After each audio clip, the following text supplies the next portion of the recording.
Hey everyone. So I was walking around the garden and I bumped into this very interesting but common weed. This weed right here is what we call common mallow or cheeseweed.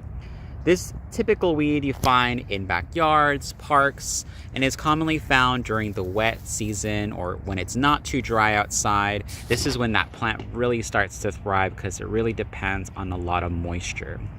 A way to identify a common mallow or cheeseweed is by its leaves. So the leaves are a palmate shape, they almost look like a star, and they're all attached in a taproot.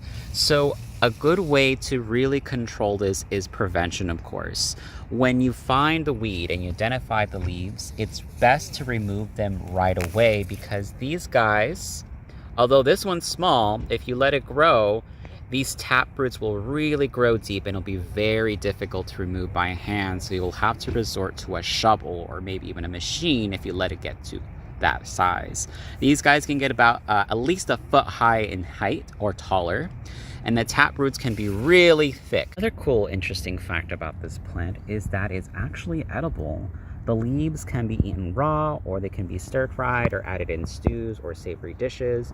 But of course, if you're going to utilize any mallows for any eating, make sure they come from a clean source and that you wash them thoroughly before cooking. I hope you learned something today, and thanks for watching.